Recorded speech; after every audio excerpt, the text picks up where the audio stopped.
Hello everyone, this is Rita Bhardwaj. आज का जो हम टॉपिक लेकर के आए हैं, this is very crucial and इस टाइम का सबसे ज़्यादा जिसने हम सबको परेशान करके रखा है, टेंशन लाइफ में जिसने क्रिएट करके रखा है एंड लाइफ बिल्कुल रोलर कोस्टर राइड हो गई है, ये है कोरोना, कोविड-19। तो कोविड-19 के नाम से ही हम इतना घबरा जाते हैं। एंड अब जो सेकेंड वेव आया है, this is so you know इतना बुरा टाइम तो शायद हमने अपनी लाइफ में कभी देखा ही नहीं होगा। जब भी मैं सुबह अपना फ़ोन उठाती हूँ, एवरी थर्ड और फोर्थ मैसेज यही होता है कि मेरा रिपोर्ट पॉजिटिव आया है, क्या करना चाहिए, डूज़ एंड डोंट्स बताइए, डाइट बताइए। तो ये जो टेंशन का माहौल चल रहा है, इसे कहीं ना कहीं हमें एड्रेस करना पड़ेगा एंड दोनों चीज़ पर हमें काम करना पड़ेगा, defence mechanism, prevention and recovery. तो आज का जो ये प्रोग्राम है, इसमें हम दोनों ही चीज़ों को डिस्कस करने वाले हैं। एक तो सबसे बुरी चीज़ और क्या हुई है, एक साल से जो हम फील कर रहे हैं, बहुत सारे एविडेंशियल और एक्यूरेट डेटा नहीं है, तो हम एक प्रोटोकॉल इसका कहीं सेट नहीं कर पाए, इस्टेब्लिश नहीं कर पाए कि किस तरह से ये प्रोग्रेस करता है, किस तरह से क्या इसको प्रिवेंट करने के क्या क्या तरीके हो सकते हैं, कौन सी मेडिसिन्स काम कर सकती हैं। तो बहुत सारा कुछ क्लियर नहीं है। अब जबकि इतनी सारी चीज़ें, इतने सारे कन्फ्यूजन्स हैं, तो हमें क्या करना चाहिए, हम क्या कर सकते हैं? हम अपने नॉलेज का, अपने रिसोर्सेज का बेस्ट यूज़ कर सकते हैं। कौन से रिसोर्सेज? नंबर वन, मेडिकल जो हमारा नॉलेज है, मेडिकल जो हमारा सपोर्ट है, allopathy. Number two, Ayurveda. And number three, naturopathy, dietary modifications. ये तीनों को मिला करके हमको कोरोना से फाइट करना है, उससे रिकवर होना है और प्रिवेंशन की बात करना है। अच्छा, अभी जो एक बेसिक सी चीज़ क्या है, क्या आप ऑलरेडी इन्फेक्टेड हैं? Are you already in? पहले तो ये चेक करना है। अब ये कैसे चेक होगा?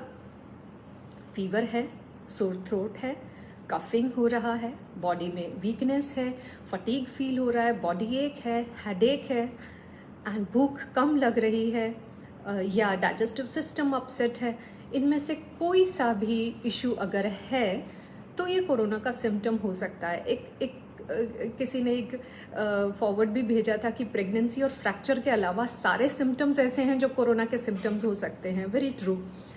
तो अब जब सारे सिम्टम्स इतने कॉम्प्लिकेटेड हैं कि आप डायग्नोस ही नहीं कर पा रहे हैं कि नॉर्मल वायरल फीवर है, नॉर्मल कफ एंड फीवर है, या ये कोरोना का केस है, चाहे कुछ भी है, जैसे ही आपको इनमें से कोई भी एक सिम्टम फील हुआ, फीवर, कफ, सोर थ्रोट, फटीग, डाइजेशन आपका अपसेट होना, डाइजेस्टिव सिस्टम अपसेट होना एंड हेडेक्स, इनमें से कोई भी अगर सिम्टम फील हो रहा है तो सबसे पहला काम तो करना है, आइसोलेशन में चले जाना है।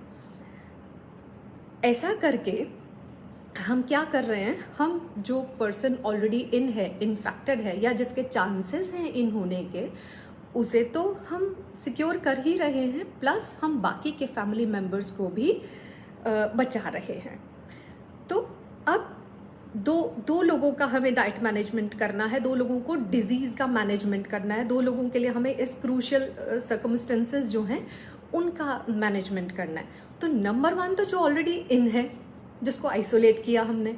नंबर टू, जो केयर टेकर्स हैं, फैमिली मेम्बर्स हैं, इन दोनों के लिए ऑलमोस्ट सेम स्ट्रेटजी प्लान करके चलेंगे, सिवाय एलोपैथी मेडिसिन के बाकी की स्ट्रेटजी हमारी सेम रहने वाली है। तो हम क्या करने वाले हैं, जिसको हमने आइसोलेट किया, जैसे ही किसी को सिम्टम्स फील हुए हमने उसे आइसोलेट किया, सबसे पहला स्टेप, पूरे घर को सैनिटाइज करेंगे, हैंडल्स, टैप के नॉब्स एंड जहाँ जहाँ पर भी हमें लगता है हार्ड सरफेसेस पे टच हो सकता है, कंटामिनेटेड हो सकती हैं, उन सबको हम सैनिटाइज करेंगे, फ्लोर क्लीन करेंगे एंड उस पर्सन को हम आइसोलेशन में रखते हैं।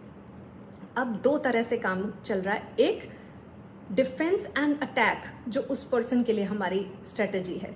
डिफेंस जो कोरोना ने अभी तक डैमेज किया नहीं है उससे डिफेंस, एंड अटैक जो कोरोना वायरस ऑलरेडी बॉडी में है उस पर अटैक, उसको ख़त्म करने का तरीका।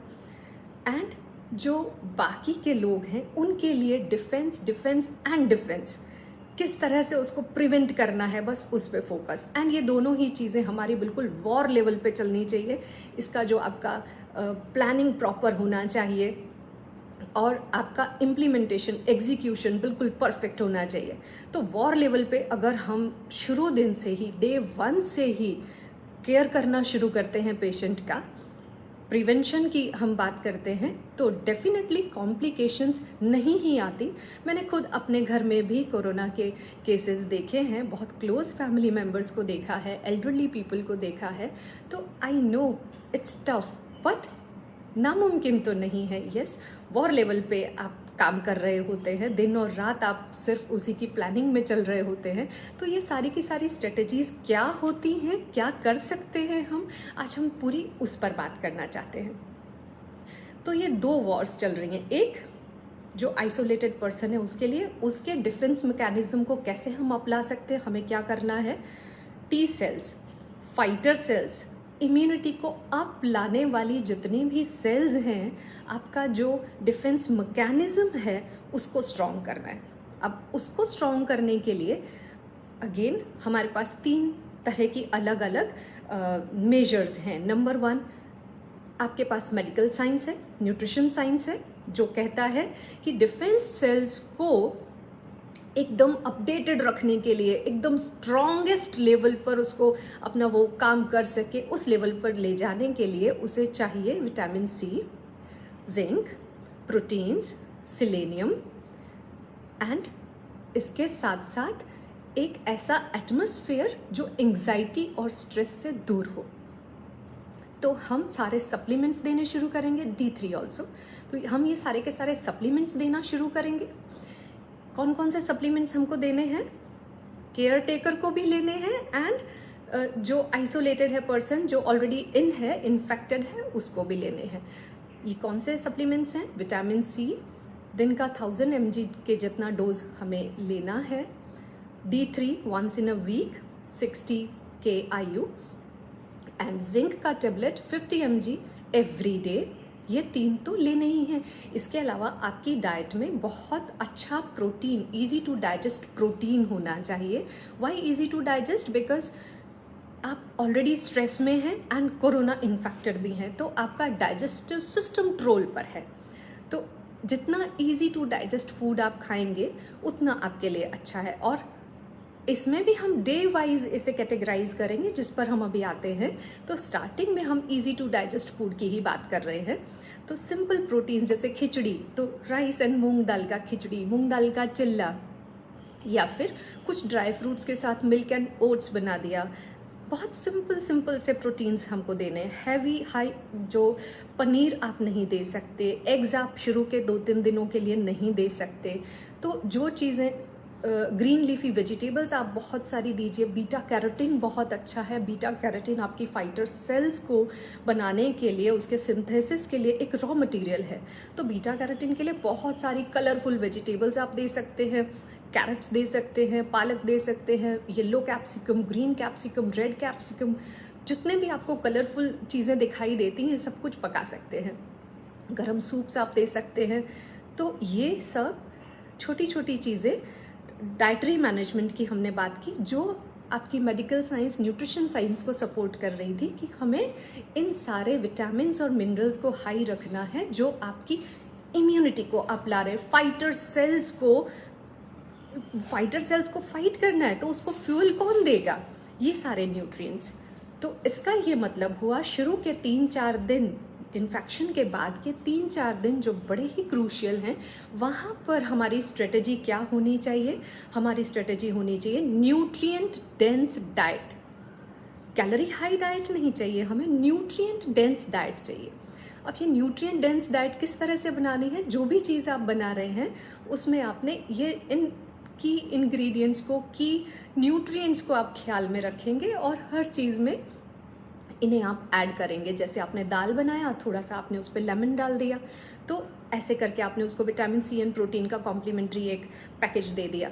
तो ये छोटे छोटे चेंजेस हुए, पर ये सारे के सारे चेंजेस सिर्फ आपकी, अभी हमने बात की है इम्यूनिटी और डिफेंस को अप लाने के लिए।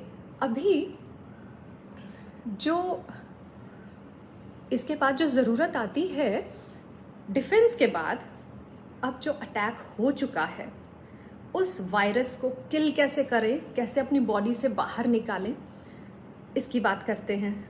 हमें एक साल में एटलीस्ट ये तो समझ में आया है कि ये कोरोना वायरस अटैक किस तरह से करता है। ये हमारी सारी म्यूकस लेयर्स जो हैं उनको डैमेज करता है। नेज़ल म्यूकोसल लेयर को डैमेज करता है, थ्रोट के म्यूकस को डैमेज करता है, देन अपर रेस्पिरेटरी इन्फेक्शंस, हमारे ट्रैकिया के म्यूकस को भी ये डैमेज करता है, लंग्स को जाकर के डैमेज करता है। अब क्या हो सकता है? सबसे पहले अपनी इस म्यूकस लेयर को हेल्दी रखने के लिए जितना ज़्यादा हो सके उतना पानी पीना है। पानी आपको मोबाइल में अलार्म लगा के रख देना है। नॉर्मली आप 8 to 10 ग्लासेस ऑफ वाटर लेते हैं, बट कोरोना के केस में आपका ये पानी डबल हो जाना चाहिए, तो आपकी म्यूकस लेयर हेल्दी रहेगी। अब ये हीट सेंसिटिव है, वायरस इज़ हीट सेंसिटिव। हालांकि बहुत किल नहीं होता है, लेकिन यस वो आपको डैमेज नहीं कर सकेगा, उतना हीट हम उसे ज़रूर दे सकते हैं। तो हम क्या करेंगे, बार बार गर्म पानी पी सकते हैं, बार बार हम गार्गल्स कर सकते हैं और स्टीम ले सकते हैं। स्टीम इन्हेलेशन जो है वो भी बहुत इम्पॉर्टेंट है। दिन में 5 से 6 बार, जो इन्फेक्टेड पर्सन है वो दिन में 5 से 6 बार स्टीम ले, और जो केयर टेकर्स हैं वो एटलीस्ट 3 बार। तो इस तरह से आपने दूसरा एक लेवल पार किया। जो अटैक कर रहा था कोरोना वायरस, उसको आपने एक इनएक्टिव करने की कोशिश की।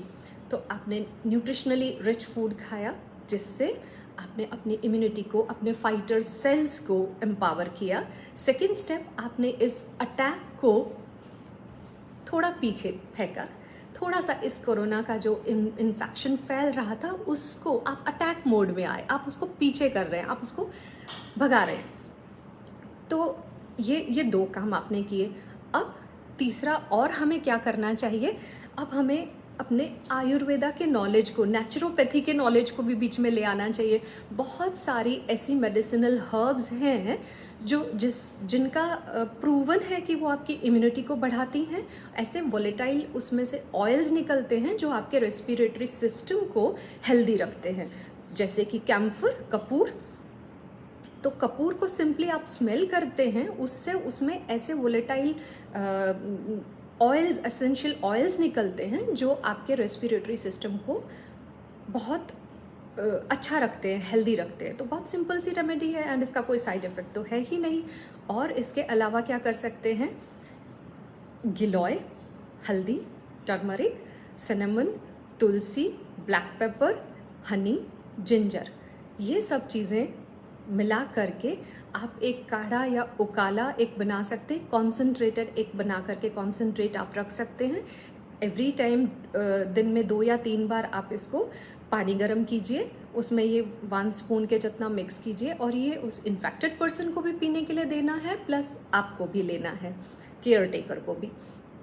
तो ये तीनों काम हमने किए। अभी तक हम काम किस पर कर रहे हैं, डिफेंस एंड इस वायरस को एक्टिवेट नहीं होने दे रहे हैं, हम उसको डैमेज नहीं करने दे रहे हैं अपने आप को। और ये कब पॉसिबल है, जब आपने अर्ली डायग्नोस कर लिया। अगर डायग्नोसिस में डिले होता है तब कोरोना में कॉम्प्लिकेशंस आती हैं, बट अगर टाइमली डायग्नोसिस है तो डेफिनेटली इसकी सारी कॉम्प्लिकेशंस को मैनेज किया जा सकता है। तो ये सब छोटी छोटी चीज़ें हमने ध्यान रखी।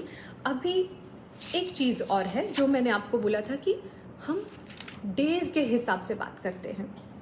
स्टार्टिंग के 3 से 4 दिन बहुत क्रूशियल होते हैं कोरोना इन्फेक्टेड पर्सन के लिए। ये शुरू के 3 से 4 दिन बहुत ज़्यादा क्रूशियल होते हैं।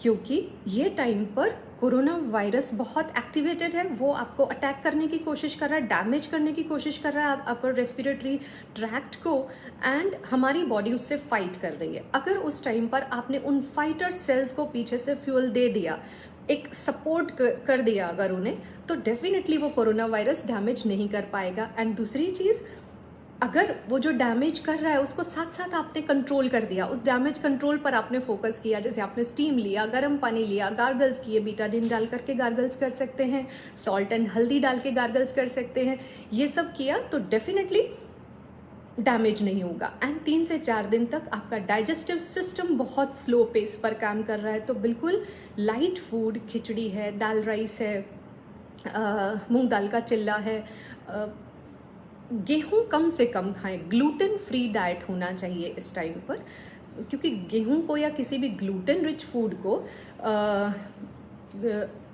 डाइजेस्ट करने के लिए बहुत ज़्यादा टाइम लगता है। तो ग्लूटेन को हमको यहाँ पे कंट्रोल करना है। एंड जितने भी मैंने न्यूट्रिएंट्स की बात की है, ये सारे के सारे न्यूट्रिएंट्स जो हैं ये बहुत ध्यान रख के आपको सारे के सारे न्यूट्रिएंट्स अपनी डाइट में इनकॉर्पोरेट करने हैं, ठीक है। अब 3 से 4 दिन तक आपने ये सब चीज़ें ध्यान रखी। इसके साथ साथ और क्या ध्यान रखना है, इसके साथ साथ हमें ध्यान रखना है कि प्राणायाम करना है। ऑक्सीजन का लेवल नीचे जाना ही नहीं चाहिए। ऑक्सीजन के लिए ही हम एक काम तो और कर चुके हैं, पानी बहुत ज़्यादा पी रहे हैं। जितना ज़्यादा आप पानी पिएंगे उतना आपका बॉडी ऑक्सीजनेटेड रहेगा, बिकॉज पानी ब्लड का फ्लूइड है और ये ब्लड जो है ये ऑक्सीजन का कैरियर है, वो टैक्सी है जो हर जगह ऑक्सीजन को पहुंचाती है। तो इस तरह से टेक्निकली आपने टैक्सी प्रोवाइड करके रखी है। तो जैसे ही आपने इनहेल किया, प्राणायाम किया, ऑक्सीजन आपको ज़्यादा मिला, तो वैसे ही आपका ऑक्सीजन का सर्कुलेशन बहुत अच्छे से होगा। तो पानी पीना इसलिए भी ज़रूरी है। 2-3 इसके रीजंस थे। अब और क्या कर सकते हैं, प्राणायाम पर ही हमने इसी पेज पर न्यूट्रिशन ऑन टिप्स पर ही एक एक्सपर्ट को बुलाया है। वो अपना एक वीडियो हमसे शेयर करेंगी जो आपको न्यूट्रिशन ऑन टिप्स पेज पर मिलेगा। तो आप उसमें टेक्निकली कैसे परफॉर्म करना है प्राणायाम, वो आप उसमें देख सकते हैं। सभी तरह के प्राणायाम आप बहुत अच्छे से कर सकते हैं। सबसे अच्छा नंबर 1 जो इस टाइम का नीड है वो नाइट्रस ऑक्साइड के लेवल को अप ले जाने वाला, वो कौन सा है? Simple Om chanting and humming sound. जो हमिंग साउंड है, आइज क्लोज करके जब आप हमिंग साउंड करते हैं, आई कैन शो यू। आपका ईयर आपको टाइट बंद करना है, इस तरह से आपको हैंड्स प्लेस करने हैं, या आप इस तरह से भी कर सकते हैं, दिस इज़ बेटर। एंड आपको सिंपली हमिंग साउंड करना है।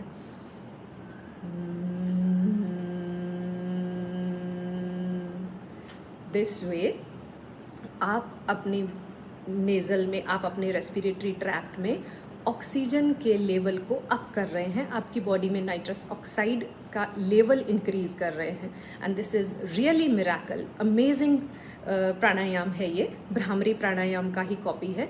तो ये आप बहुत अच्छे से कर सकते हैं।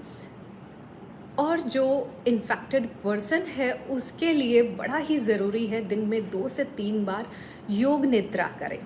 अभी जितनी भी हम बातें कर रहे हैं ये सब हम ऑक्सीजन को बचा के चलने की बात कर रहे हैं।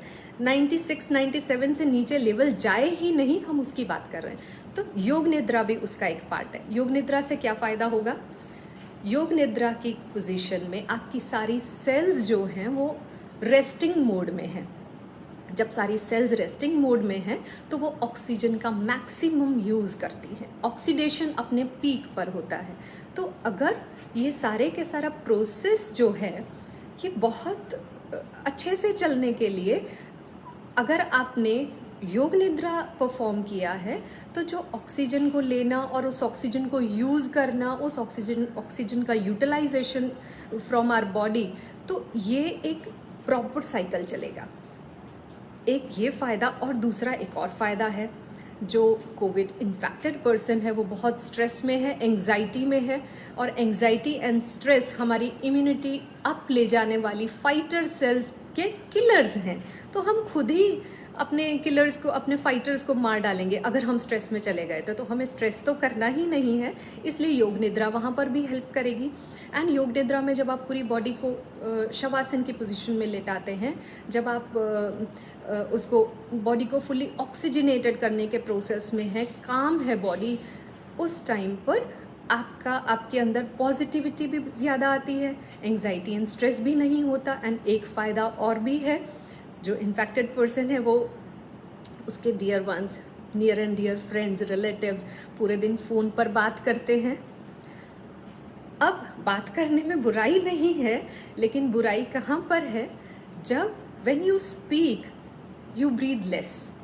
तो जब आप बोलते हैं तो आपका ऑक्सीजन लेवल नीचे चला जाता है। ऑक्सीजन का तो ऑलरेडी क्राइसिस चल रहे हैं, अब उसमें हम तो हर जगह से ऑक्सीजन को बचाने की बात कर रहे हैं। तो क्या करना है, इन्फेक्टेड पर्सन को बोलिए अपना फ़ोन स्विच ऑफ करके साइड में रख दे, म्यूज़िक सुने, प्राणायाम करे, टीवी मूवीज़ देखे, हैप्पी रहे, कुछ भी करे, सेल्फ के साथ जो टाइम स्पेंड करना है वो करे।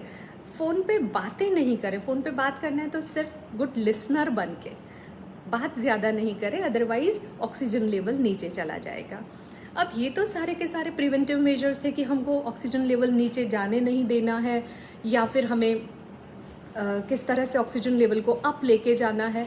अब हमें क्या करना है कि हम अपने ऑक्सीजन के लेवल को चेक भी रखें। सिर्फ ऑक्सीजन लेवल नहीं, कुछ ऐसे मेडिकल इंस्ट्रूमेंट्स हैं जो अगर आपके घर में कोविड पेशेंट है तो होने ही चाहिए। नंबर 1 डिजिटल थर्मामीटर, बार बार आपको टेम्परेचर नोट डाउन करना है। नंबर 2 ऑक्सीमीटर, आपको every 4 hours oxygen levels check करने हैं। अगर ये 90 to 90 तक चले जाते हैं तो be ready, talk with doctor, शायद हॉस्पिटलाइजेशन की ज़रूरत हो।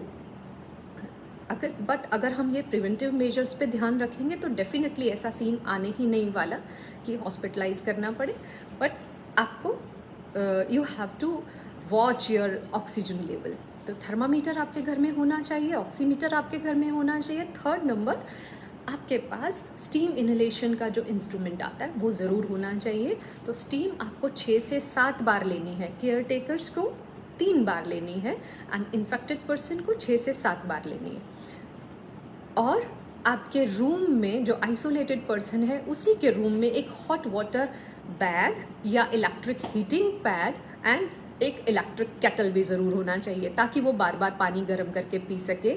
और इलेक्ट्रिक हीटिंग पैड या बैग किस लिए, वी नो कि ये corona virus upper respiratory tract पर अटैक करता है, लंग्स में इन्फ्लेमेशन होता है, इन्फेक्शन होता है। जहाँ कहीं पर भी इन्फ्लेमेशन है या इन्फेक्शन है, वहाँ पर अगर हम हीट अप्लाई करते हैं तो वो इन्फ्लेमेशन में बहुत बहुत बहुत इफ़ेक्टिव है, उस इन्फ्लेमेशन को कम करता है। तो जब भी किसी को तेज़ खांसी उठती है, आप उसको तुरंत पीछे थपाते हैं या मसाज देते हैं। आप एक्चुअली उस टाइम पे क्या करते हैं, हीट प्रोड्यूस करते हैं। वही काम हम इलेक्ट्रिक हीटिंग पैड से थोड़ा सा लार्ज स्केल पे एक स्टेप आगे जाके करवा रहे हैं। तो जब भी किसी को जो कोविड पेशेंट है उसको थोड़ा सा भी अनईजीनेस फील हो रहा है कफ की वजह से, उसे दिन में जब भी वो कंफर्टेबल फील करे 2 बार 3 बार 4 बार 6 बार इलेक्ट्रिक हीटिंग पैड से या हॉट वाटर बॉटल से चेस्ट के पोर्शन में आगे भी और पीछे भी सेक करना है। तो ये heat application is also very important.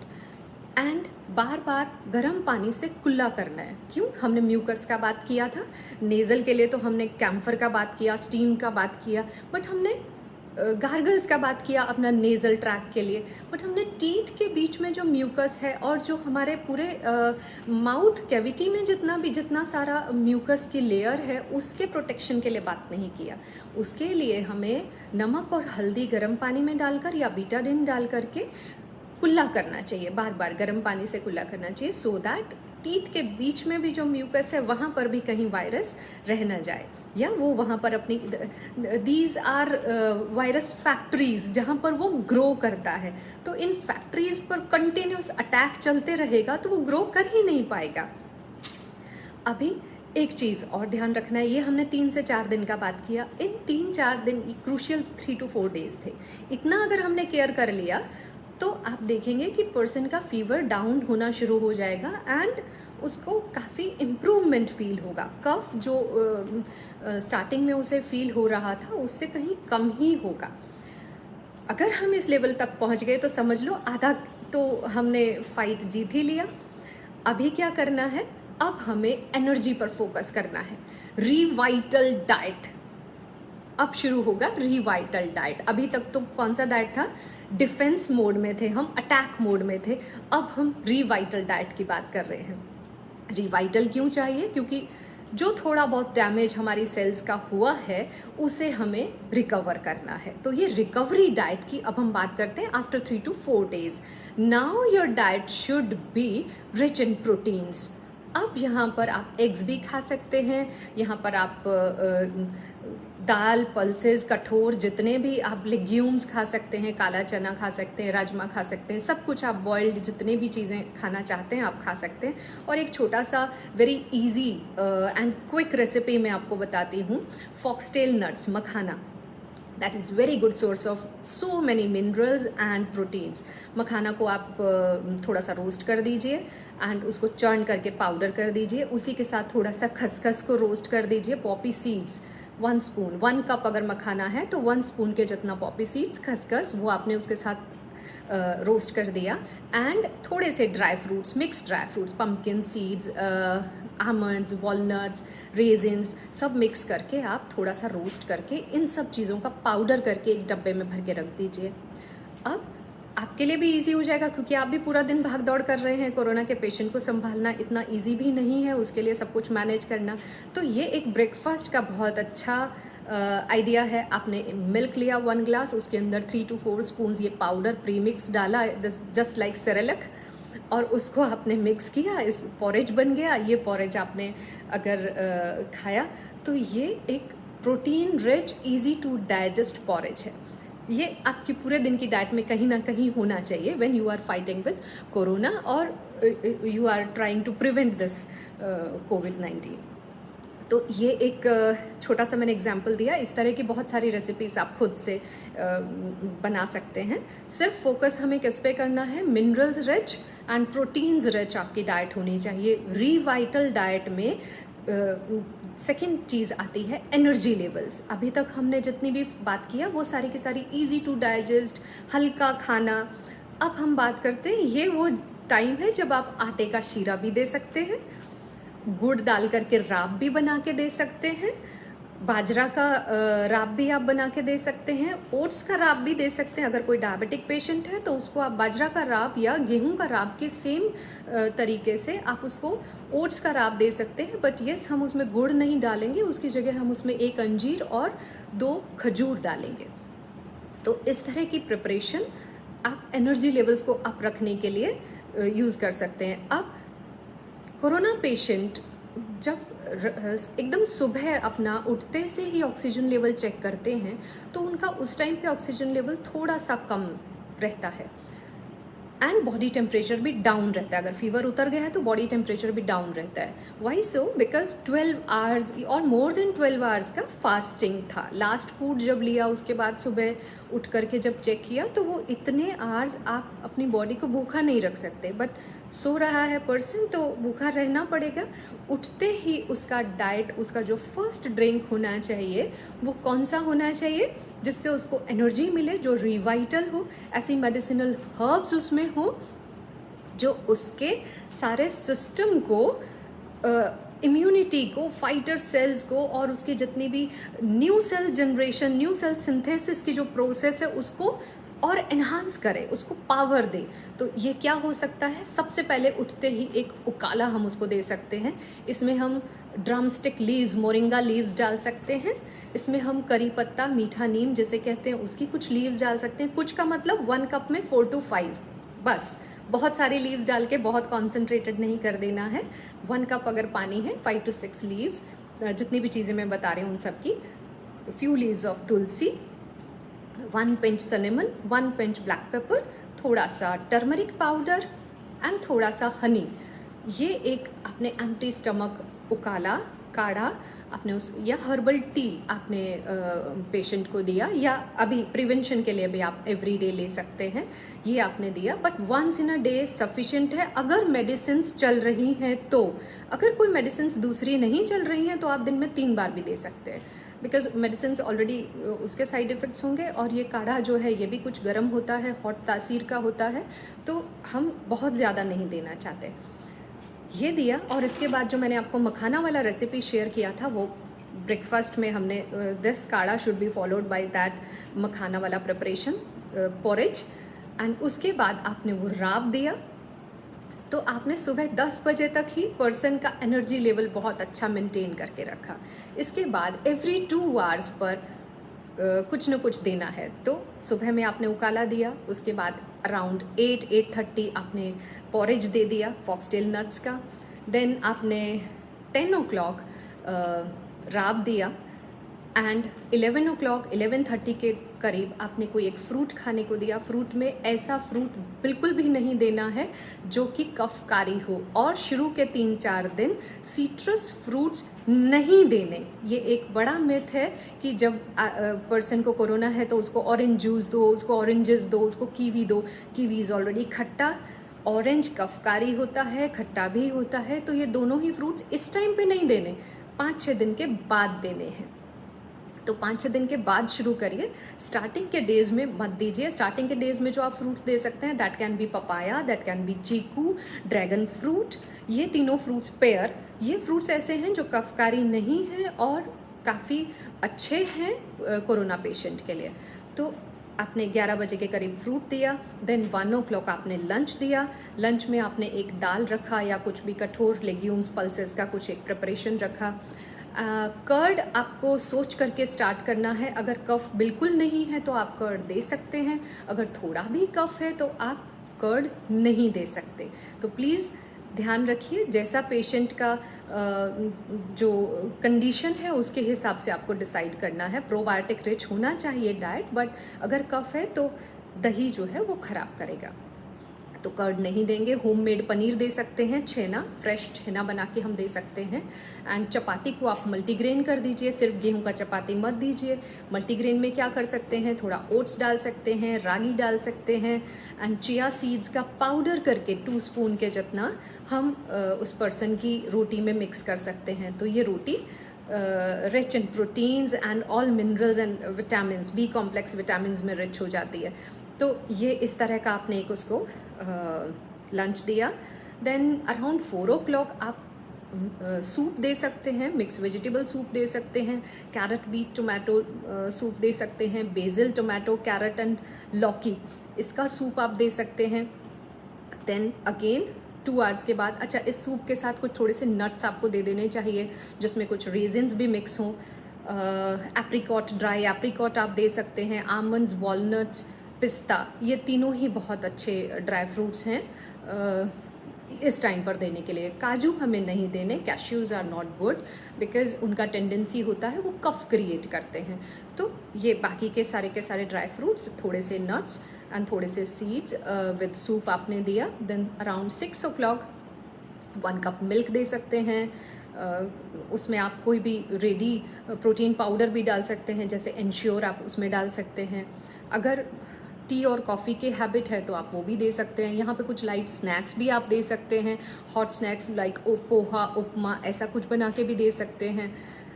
इसके बाद आप 7-7:30 के करीब गरम एकदम कुछ राब के जैसा आपको फिर से देना है। तो ये अगर डायबिटिक पेशेंट है तो oats, chia seeds, flax seeds का एक राब बना के दे सकते हैं।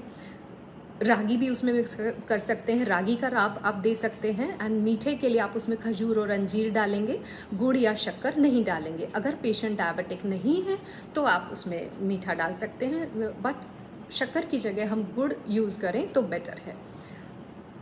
7-7:30 के करीब आपने ये राब दिया। एंड उसके बाद आपने डिनर में normal food rich in nutrients, healthy green leafy vegetable, एक दाल, खिचड़ी, राइस दाल, डोसा, उत्तपम, ये सब कुछ आप दे सकते हैं। ये एक पूरे दिन का ऐसा शेड्यूल चलना चाहिए। इसके साथ साथ 5 से 6 बार आपने स्टीम लेने को बोला, गार्गल्स करने को बोला, गर्म पानी पीने को बोला, सेक करने को बोला। जितने भी हमने डिस्कस किए हैं preventive measures and attacks, corona virus पर अटैक, वो सब के सब अगर यहाँ तक फॉलो होते हैं तो 101% कोरोना डैमेज नहीं कर पाएगा। डैमेज उन केसेस में ज़्यादा हुआ है जिसमें डायग्नोसिस देर से हुआ या कॉम्प्लिकेशंस बहुत बढ़ गई क्योंकि उतना केयर नहीं हो पाया या पता ही नहीं चला कि इन्फेक्टेड थे। तो जब आपका अर्ली डायग्नोसिस हो गया है तो प्लीज़ इस तरह से एक स्ट्रेटजी प्लान करिए और उस स्ट्रेटजी के अकॉर्डिंग इस प्लान को एग्जीक्यूट करेंगे। प्रॉपर इन्फेक्टेड पर्सन की भी केयर करना है एंड अपने आप को बचा के भी चलना है। एक और इम्पॉर्टेंट बात, जो आइसोलेटेड पर्सन है, जो इन्फेक्टेड पर्सन है, उसे मास्क पहनकर ही रहना है, लेकिन जो केयर टेकर्स हैं उन्हें भी N95 मास्क पहनकर ही रहना है। अब N95 मास्क में एक बहुत बड़ा मिथ ये है कि गंदा दिखता है, बाहर से वाइट था, थोड़ा सा मैला दिखने लगा तो धो दिया, धोने से उसका एफिकेसी ज़ीरो हो गया। तो please don't wash, use and throw, use mask. और बाकी के जितने प्रिवेंटिव मेजर्स हमने डिस्कस किए ये सारे के सारे फॉलो करने हैं एंड पूरे घर को बार बार सैनिटाइज करते रहना है, अपने हाथों को बार बार धोते रहना है। और जितने भी हमने न्यूट्रिएंट्स की बात की, सप्लीमेंट्स की बात की, इन सारे सप्लीमेंट्स को हमें बहुत अच्छे से अपनी डेली डाइट में इनकॉर्पोरेट करना है जब तक कि हम ये कोरोना वायरस से इसको हम ख़त्म नहीं कर देते तब तक। तो विटामिन सी लेवल्स आप रखने हैं, प्रोटीन्स लेवल आप रखने हैं, selenium, zinc and vitamin D3, beta carotene. तो please focus on your diet, focus on your lifestyle, stress को दूर रखिए, प्राणायाम करिए, योग निद्रा करिए, योगा करिए, एक्सरसाइज करिए, हेल्दी रहिए, पॉजिटिव रहिए, stay happy, stay healthy. Thank you very much.